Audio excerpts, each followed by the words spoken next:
안녕하세요. 매일 새로운 사연을 전하는 읽어주는 사연 라디오입니다. 구독과 좋아요, 많은 공유 부탁드립니다. 오늘의 사연 시작하겠습니다. 안녕하세요. 짧은 결혼 생활을 뒤로하고 헤어짐을 선택한 30대 여성입니다. 그리고 다 끝난 마당에 무슨 미련이 남아서 이렇게 글을 쓰냐는 사람도 있겠지만 마지막으로 후련하게 내뱉고 싶어서 그러니 이해해 주셨으면 좋겠네요. 일단 저는 소위 사람들이 말하는 엘리트 코스를 밟아왔어요. 중학교 때부터 전교 1등을 놓친 적이 없었고 선생님들의 적극적인 지지와 권유에 힘입어 특목고에 진학했지요. 하지만 제가 고등학교 2학년이 되던 무렵 부모님이 하시던 사업이 점점 어려워졌고 결국 2학년 말에는 쫓겨나듯 살던 집을 떠나야만 했네요. 그리고 저는 그런 상황의 대학은 사치라고 생각했어요. 대학이 문제가 아니라 빨리 돈을 벌어야겠다 싶었죠. 하지만 특목고라는 분위기도 그렇고 제가 원래 공부하는 걸 좋아하다 보니 학업을 포기한다는 게 쉬운 일이 아니더라고요. 그런데 그때 저희 큰아버지께서 손을 내밀어 주셨어요. 큰아버지께서 일단은 대학 문턱은 넘고 그 후에 고민을 해도 하라며 제게 용기를 주셨거든요. 게다가 결국 제가 S대에 합격한 걸 아시고는 첫 학기 학비를 내주셨지요. 지금 생각해보면 큰어머니한테도 감사한 마음이에요. 두 분도 저희 아버지한테 빌려주신 돈도 있으셨으니 솔직히 내키는 일이 아니셨을 텐데 말이죠. 아무튼 그렇게 대학에 갔고 이후로는 장학금과 아르바이트로 학비를 충당했습니다. 돈 때문에 휴학도 몇 번이나 해야 했고요. 제가 그런 고생을 하는 동안 저희 부모님이라고 손 놓고 가만히 계셨던 것은 아니에요. 다만 두 분이 10여 년의 난임 끝에 저를 가지셨다 보니 제 주변 친구들의 부모님들보다 연세가 많으셨어요. 게다가 망해가는 사업을 어떻게든 살려보려고 두 분 다 백방으로 뛰어다니시며 마음고생 몸고생 하셨다 보니 건강도 많이 나빠지신 상황이었죠. 그래서 의지가 있으셨어도 하실 수 있는 일이 많이 없으셨어요. 쓰다 보니 제 신세 한탄같이 들리는데 아무튼 나름대로 힘든 세월을 보냈습니다. 그래서 저는 남들과는 조금 다른 인생의 목표를 갖게 되었죠. 연애니 결혼이니 그런 건 모르겠고 그저 두 분이 마음 편히 계실 집 하나만 장만해드리자고요. 한편 우여곡절 끝에 대학을 졸업하고 학교에 지원을 받아 저는 작은 사업을 시작할 수 있었습니다. 그리고 이후로 한동안 제 생활은 오로지 일밖에 없었어요. 눈 뜨면 일하고 눈 감으면 자고 돈을 버는 건 오로지 모으기 위함이었고 돈을 쓰는 일이 있다면 그건 부모님에게 필요해서였지요. 하긴 돈을 모으는 이유도 오로지 부모님에게 집 한 채 해드리고 혹시나 두 분이 병원에 가시게라도 된다면 목돈이 들 테니 그걸 대비하기 위함이었네요. 아무튼 회사에서는 대표님 소리를 들었지만 솔직히 직원들이 보기에도 왜 저렇게 궁상맞게 사나 싶었을 겁니다. 가끔이지만 저도 거울 속 초라한 제 모습에 혀를 내두를 지경이었으니까요. 하지만 그래도 어쩔 수 없었어요. 부모님 사업이 망하고 나서 월세를 전전하는 동안 이런저런 서름이 컸다 보니 집도 없는데 다른 거 구색 맞춰놓고 사는 게 무슨 의미가 있나 싶었거든요. 아무튼 그렇게 살기를 10년. 어느새 사업은 자리를 잡았고 부모님한테 아파트 한 채 사드릴 정도의 돈은 모았을 무렵 남편을 알게 되었습니다. 남편은 제 회사랑 거래하는 업체의 직원이었어요. 헤어진 마당에 어떻게 만났는지 그걸 곱씹어 뭘 하겠냐마는 거래했던 건이 결과가 잘 나와서 다 같이 회식을 한번 하게 됐는데 남편이 말하길 그때 저한테 반했다고 하더라고요. 대표라는 그런 타이틀하고는 상관없이 조용하고 소탈한 모습이 마음에 들었다나요? 아무튼 이후로 남편이 정말 적극적으로 대시를 해왔어요. 그리고 저는 그런 일은 처음 겪어봤던지라 그런 남편이 당황스럽기도 하고 부담스러웠지요. 하지만 한편으론 이런 게 사랑받는다는 건가? 내가 얼마나 좋으면 저럴까 싶은 게. 그래서 결국 2달 만에 저는 마음의 문을 열었습니다. 연애를 시작하던 당시 저는 제 나름대로 많은 것을 오픈했어요. 제 학벌이라던가 가정환경이라던가. 참고로 연애 초반부터 나름 민감할 수도 있는 이야기들을 오픈한 이유는 비록 저희가 결혼을 전제로 연애를 시작한 것은 아니었지만 남편이나 저나 나이가 있다 보니 잘 지내다 보면 결혼 이야기가 나올 수도 있겠다 싶대요. 그런데 그때 가서 실은 나는 우리 부모님한테 집도 사드리고 앞으로 생활비도 대드리고 해야 한다 하면 솔직히 어떤 남자가 좋다 하겠어요. 제가 비록 연애에는 쑥맥이었지만 그래도 세상 돌아가는 걸 아예 모르지는 않았거든요. 그래서 처음부터 미리 말한 거예요. 그런데 남편의 반응은 의외로 덤덤했습니다. 제가 버는 돈인데 그걸로 뭘 어떻게 하든 자기는 뭐라 할 자격도 권리도 없다면서 말이죠. 그리고 그런 남편의 반응이 조금은 충격적이면서도 한편으론 뭐랄까 고맙더라고요. 그런데 여기까지만 들으시면 제가 되게 좋은 남자를 만났다 생각하실 수도 있는데 꼭 그런 것만은 아니었어요. 사실 남편과 저는 소위 사람들이 따지는 조건에 있어서는 차이가 제법 있었거든요. 남편은 고졸이었고 직장은 계약직이었으니까요. 그리고 만약 누군가 저에게 처음부터 이 조건을 다 알았어도 만났겠냐 하면 제 대답은 잘 모르겠다예요. 속물처럼 들리겠지만 연애니 결혼이니 관심은 없었어도 사람이 원래 자기보다 잘난 사람하고 만나고 싶지 못난 사람하고 만나고 싶지는 않잖아요? 저도 그랬고요. 그래서 남편이 프로포즈를 해왔을 때 솔직히 한 번에 바로 긍정적인 답을 주지 못했습니다. 그런데 남편이 그러더라고요. 결혼하고 난 이후로도 지금처럼 친정에 생활비를 대드려도 좋고 집도 사드려도 좋고 제가 번 돈으로 뭘 어떻게 하든 자기는 간섭하지 않겠다고요. 그리고 나중에 혹시나 저희 부모님 건강이 더 나빠지시면 가까이 이사를 가도 좋다며. 그리고 그런 이야기까지 듣고 나니 비록 다른 조건들이 제 성에 차지는 않았지만 저한테만큼은 충분히 좋은 남자다 싶대요. 그래서 결국 부부의 영까지 맺기로 한 거지요. 그런데 막상 결혼식을 올리고 나니까 다른 사람도 아니고 시부모님 특히나 어머님이 그렇게 제가 친정에 하는 걸로 눈치를 주시더군요.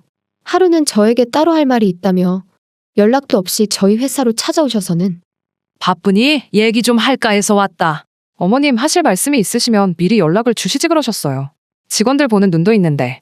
아니 내가 뭐 못 올 때라도 왔다니? 그리고 네가 대표라면서 직원들이 무슨 상관이야? 그런 건 아닌데 아무튼 무슨 일 때문에 오셨어요? 엊그제 진호랑 얘기를 하다 보니까 너 뭐 친정부모님한테 매달 생활비를 드린다며? 난 처음에 내가 뭘 잘못 들었는 줄 알고 깜짝 놀랐다. 그게 진짜니? 네, 맞아요. 드리고 있어요. 아니 그런 게 어딨냐? 니네 부모님은 뭐 연금 같은 것도 안 나오니? 그런 거랑 별개로 제가 챙겨드려야 해서요. 황당하다 정말이지. 아니 너는 결혼한 여자야. 결혼한 여자. 무슨 말인지 알아듣니? 결혼한 여자라는 건 결혼을 했으면 네 가정에 충실해야지. 그거 언제까지 친정을 보고 살 거냐 이 소리야. 알아들어? 결혼 전에 진호 씨랑 다 이야기가 되었던 부분인데 어머님이 갑자기 이렇게 나오시니 좀 당황스럽네요. 저희 부모님은 제 도움이 필요하시고 저는 끝까지 책임질 거예요. 아니 공부도 잘했다면서 말귀를 못 알아듣니? 듣자 하니 한 달에 150만 원씩 드리고 있다며. 노인네 둘이 사는데 무슨 돈을 그렇게 많이 주냐? 진호 씨 돈은 한 푼도 안 들어가고 있으니까 걱정 안 하셔도 돼요. 아시는지 모르겠는데 저희 돈 관리 따로 하고 있거든요. 결혼을 했는데 왜 돈 관리를 따로 하니? 같이 해야지. 요즘 애들은 정말 이상하다니까. 진호 씨 벌이로 대출까지 상환하면 자기 쓸 돈이 없다고 하더라고요. 그래서 돈을 따로 관리하는 대신 대출도 저 혼자 갚는데. 아이고 내가 그런 것까진 모르겠고 아무튼 친정에 작작해라. 그리고 너 내 입장도 생각해봤니? 지 친정에는 150씩 주면서 우리한테는 50이라니. 내가 말 안 하려고 했는데 듣고 나서 화딱지가 나더라. 시부모는 부모도 아니냐? 그런 건 진호 씨하고 얘기해보시는 게 좋으실 것 같아요. 그리고 저도 말 안 하려고 했는데 그 50은 진호 씨 돈이 아니고 제가 드리는 건데. 아이고 그 돈으로 유세 부릴 생각이면 꿈 깨라.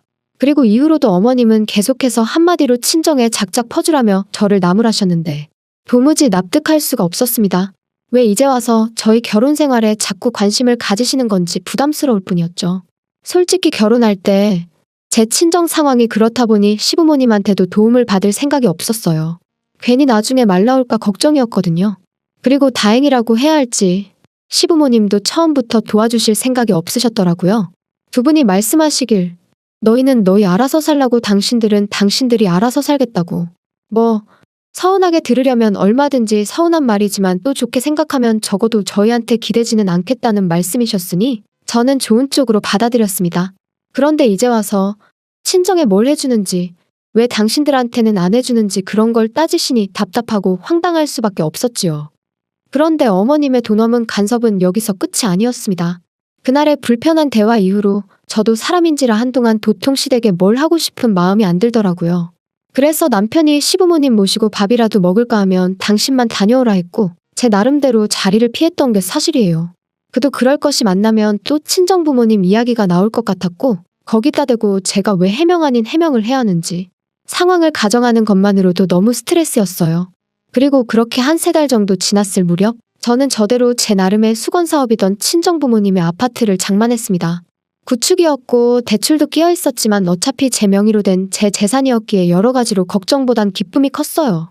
그런데 남편은 말하기로는 자기는 그저 제가 너무 멋지고 자랑스러워서 그랬다곤 하지만 아무튼 남편이 이 이야기를 시부모님한테 한 거죠. 그리고 이 이야기를 듣고 시부모님 특히나 어머님께선 어떻게 이럴 수가 있냐면서 크게 노여워하셨던 모양입니다. 남편이 저를 보자마자 자기가 미안하게 됐다며 사과부터 할 정도였으니까요. 상황을 알게 된 저는 당황스럽기도 하고 한편으론 어머님의 그 노여움이 언제 폭탄처럼 터질지 알 수가 없었으니 말 그대로 안절부절이었어요. 또 이러다 저번처럼 회사로 찾아오시면 어쩌나 그 걱정도 되었고요. 그리고 아니나 다를까 어머님은 또다시 연락도 없이 막무가내로 저희 회사로 찾아오셨습니다. 하지만 다행히 창립기념일이라 저만 사무실에 나와 있었거든요. 그래서 시쳇말로 개망신은 피할 수 있었죠. 아무튼 그렇게 찾아오신 어머님께선 저더러 제정신이냐 하시며 소리를 지르기 시작하셨습니다. 내가 분명히 지난번에 알아듣게끔 잘 이야기를 했다고 생각했는데 너 어떻게 그럴 수가 있냐? 니네 부모한테 뭐 아파트를 사줘? 네, 맞아요. 사드렸어요. 그런데 저 솔직히 어머님이 왜 이렇게 화를 내시는 건지 모르겠어요. 이것도 다 결혼 전에 진호 씨랑 얘기가. 시끄러워. 걔가 뭘 안다고 자꾸 걔 핑계를 대니 너는. 설령 내 아들이 물러터져서 그러라고 했다 치자. 그래도 너 내가 분명히 말했지. 너는 결혼한 여자라고. 친정에 자꾸 퍼나르지 말라고 내가 말했어 안 했어? 그런데도 집을 사줬다는 건 한마디로 시애미 말을 개무시했다는 거지. 어머님 정말 왜 이렇게 화를 내시는 거예요? 제가 돈 벌어서 제 부모님한테 효도한 건데 그게 그렇게 문제인가요? 제가 그렇다고 진호 씨 돈을 가져다 쓴 것도 아닌데. 결혼했으면 네 거 내 거가 어딨어? 네 돈이 걔 돈이고 걔 돈이 네 돈이지. 그리고 그렇게 큰 돈을 쓸 때는 집안 어른인 우리하고 상의도 했어야지. 아니, 저희 부모님 집 사드리는 걸 왜 제가 어머님 아버님하고 상의를 해야 하나요? 그러면 너는 앞으로도 집안 대소사를 나랑 상의를 안 하겠다는 거니? 다 네 마음대로 하겠다는 거야? 그래? 어머님 그런 뜻이 아니잖아요. 너 네 부모 사줬다는 아파트 명의는 그럼 누구 명의로 했냐? 제 명의로 했죠. 제가 샀으니까. 그럼 뭐야? 내 아들하고 사는 집도 네 명에, 네 부모 사준 집도 네 명의? 죄다 네 거야? 우리 아들 거는 하나도 없고? 아니, 진호 씨가 대출을 못 갚는다는데 같이도 못 갚겠다는데 진호 씨 명의로 어떻게 해줘요? 너 정말 웃기는 애구나. 너 그럴 거면 내 아들하고 결혼은 왜 했니? 그렇게 너 혼자 다 독식할 거면 결혼은 왜 했어? 도대체 무슨 말씀을 하시는 건지 모르겠어요. 제 돈으로 제가 산 집을 제 명의로 했다는데 어머님은 그게 지금 이해가 안 되시는 거예요? 나는 네가 너무 이기적이라고 생각해. 지하고 지 부모밖에 모르고 아주 못됐어. 막말로 지 부모 집 하나 사줄 능력이면 시부모한테는 자동차라도 한 대 뽑아주는 게 맞지. 그게 경우고 도리고 이치 아니겠냐. 근데 어떻게 아주 능구렁이 마냥 지 부모만 챙기고. 못됐다 정말이지. 어머님의 억지에 저는 정말 이골이 났고 마음은 있는 대로 상해서 집에 돌아왔어요. 그리고 그때까지만 하더라도 제 마음은 그저 남편에게 하소연 좀 하고 위로나 받아야겠단 거였죠. 그런데 집에 들어오니 남편도 표정이 영 좋지가 않더라고요. 평소라면 밖에서 안 좋은 일이 있어도 집에서는 티를 내지 않는 사람인데 말이에요. 그래서 제가 무슨 일이라도 있었어? 표정이 너무 안 좋네. 그냥 뭐 그나저나 오늘 어머니하고 만났다며 아파트 얘기로 곤란했겠네. 곤란하다기보다 그냥 좀 불편하더라. 어머님이 내가 친정에 이렇게 저렇게 하는 게 엄청 싫으신가 봐. 그거 좋아할 시어머니가 어디 있겠어. 어쩔 수 없지. 그리고 솔직히 서운할 만하시지. 양가 다 잘해드리면 모르겠는데 워낙 장인 장모님만 덕을 보고 계시잖아. 그게 무슨 뜻이야? 내가 친정에만 잘한다는 거야? 그렇게 얘기하면 내가 섭섭하지. 자꾸 내가 친정 부모님한테 해드리는 거랑 비교를 하지 말고 객관적인 것만 봐봐. 내가 매달 시부모님한테 50만 원씩 드리고 있지. 게다가 우리 지금 살고 있는 이 집 4명이란 이유로 대출 나 혼자 다 갚고 있잖아. 따지고 보면 그럼 자기는 돈 10,000원 안 쓰고 여기 살고 있는 건데 그러면 당신 표현대로 시부모님도 당신도 내 덕을 보고 있는 거겠네? 사이즈가 다르다는 거지 사이즈가. 공평하지가 않으니까 어머니가 서운하시다는 거잖아. 아니 어떻게 다 똑같이 할 수가 있겠어. 따지고 보면 우리 부모님이야 나를 낳아주시고 키워주신 분들이니 내가 잘해드리는 게 당연한 거지만 어머님 아버님은 당신을 낳고 키워주셨으니 당신이 잘해야지. 나한테 서운하실 일이 아니지. 넌 무슨 말을 또 그렇게 하냐? 정 떨어지게. 아무튼 우리 어머니가 너무 서운해하시니까 이참에 차 한 대 뽑아드려. 너도 알지? 우리 부모님 차 10년도 더 된 거. 저기요, 그건 저도 마찬가지거든요. 그리고 차를 뽑아드리고 싶으면 자기가 뽑아드리던가. 왜 나한테 그래? 왜 이렇게 말이 안 통하냐? 너가 장인 장모님만 챙겨서 우리 부모님이 화가 나신 거니까 너가 우리 부모님한테도 신경 쓰는 태도를 보여야 된다니까. 내가 문제가 아니고 네가 문제라고. 웃기고 있네. 내가 우리 부모님을 챙기는 거고 당신이 당신 부모님을 챙기는 거야. 어머님이 서운해하시는 건 욕심이 과하신 거고. 너무 충격이었어요. 남편이 그렇게 생각을 하고 있을 거라곤 상상도 못했고, 게다가 차를 뽑아들이자는 그 황당한 말은 뭔지 어이가 없었다고 해야 할까요? 그래도 그땐 오죽 답답하면 그런 헛소리를 다 했을까 생각하며 어떻게든 남편을 이해해 보려고 했어요. 그런데 서로 정말 필요한 말만 하고 지낸 지 일주일이나 지났을까 남편이 시부모님을 뵈러 가자 아주 단판을 지으러 가자 그러더라고요. 그래서 저는 속으로 남편이 드디어 정신을 차렸구나. 제대로 내 입장을 대변해 주려나 보다 싶었습니다. 하지만 시댁에 도착하기가 무섭게 그 어느 때보다 밝은 표정으로 서로를 반기는 세 사람의 얼굴을 보니까 직감적으로 남편이 저를 위해 온 게 아니다 싶대요. 그래 둘이서 얘기는 잘했다며? 아버지랑 나는 결정 다 했어. 내일 계약하러 가면 돼. 결정 다 하셨어요? 잘하셨네. 자기도 이리 와서 봐봐. 도대체 무슨 이야기를 하는 거야? 이게 뭐야? 자동차? 내가 저번에 바꿔드리자 했잖아. 나는 안 된다고 했고. 여기까지 와서 또 이럴 거야? 진짜 고집 좀 그만 부려. 나는 장인 장모님한테 잘하는데 넌 진짜 왜 이렇게 삐딱선을 타냐? 당신이 우리 엄마 아빠한테 잘했다고? 뭘 그렇게 했는데? 이따금씩 가면 거실에 앉아서 TV 보고 주는 음식이나 먹다 오는 게 전부면서 뭘 그렇게 잘했어? 그렇다고 못한 돈 10만 원이라도 들여보기랬어. 뭐랬어? 돈이 전부가 아니잖아. 다른 것도 안 했고 돈도 안 했다는 게 문제지. 그리고 어머님, 저 차 안 사드려요. 저는 그럴 능력도 없고요. 그럴 생각도 없어요. 진호 씨가 뭘 단단히 착각을 했나 봐요. 그럼 여긴 뭐 하러 왔냐? 사람 염장 지르러 온 거야 뭐야? 그리고 너 그렇게 네 친정만 싸고 돌 거면 뭐 하러 내 아들하고 사냐? 그냥 가서 네 부모나 끌어안고 살지? 너 진짜 나 같은 남자가 흔한 줄 알아? 내가 너 장인 장모님한테 생활비를 못 드리게 했어 어쨌어? 근데 그런 건 다 네 하고 싶은 대로 하고 장인 장모님한테 하는 만큼 우리 부모님한테도 해드리자니까 그건 싫다는 거 너무 이기적인 거 아니야? 뭐든지 정도가 있는 거지. 그리고 당신 말대로면 내가 내 친정을 내 돈으로 도와준다는데 그러려면 시댁에도 내 돈을 써야 된다는 거잖아. 내가 왜 그래야 되는데? 너 저번에 내가 말한 거 못 알아들어 처먹었냐? 너는 결혼한 여자라고? 네 재산이 우리 아들 재산이라고. 그러니까 우리 아들 허락이 필요하지. 내 허락도 필요하고. 제정신이세요? 그럴 거면 제가 차라리 어머님 아들하고 안 살면 되겠네요. 안 살면 허락이고 나발이고 필요 없잖아요? 안 산다는 게 무슨 소리야? 그럼 뭐 이혼이라도 한다고? 이혼은 무슨 이혼이에요. 애시당초 남남인데. 그건 또 무슨 소리야? 니들이 왜 남남이야? 당신이 말해봐. 왜 우리가 남남인지.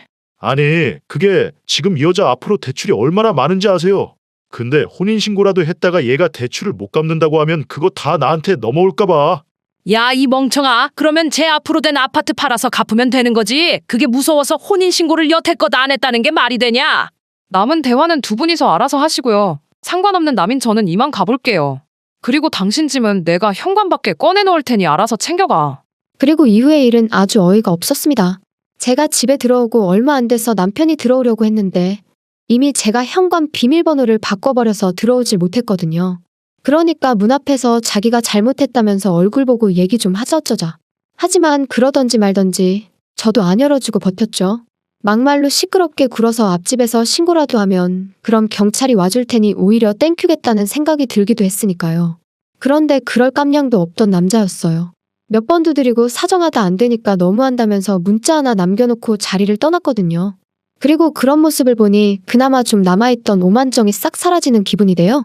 아무튼 그래도 한두 달 가까이 남편은 전화와 문자로 저에게 용서를 구하긴 했지만 결론은 헤어졌습니다. 애시당초 저랑 제 부모님을 있는 그대로 인정하고 받아준다는 점에서 남편과의 결혼을 결심했던 건데 그 전제가 틀어진 이상 남편과 살 이유가 없었으니까요. 그리고 지금은 뭐 하나 아쉬운 거 없이 잘 지내고 있어요. 남편과의 일과는 별개로 제 사업은 여전히 잘 되어가고 있고 꺼릴 것 없이 친정부모님을 챙겨드릴 수 있어서 좋네요. 뭐 누군가는 저더러 그래도 언제까지 부모 뒤치다꺼리만 할 거냐. 네 인생을 살아야지 하는데 누가 그렇게 산다고 하던가요? 저는 그저 제 나름의 도리를 했을 뿐이고 이제 집도 해드렸으니 새로운 목표를 세워서 제 행복을 위해 다시 한번 열심히 달릴 겁니다. 긴 이야기 들어주셔서 감사합니다. 오늘의 사연은 여기까지입니다. 구독과 좋아요, 알람 설정해주시면 앞으로 더 좋은 사연으로 찾아오겠습니다. 감사합니다.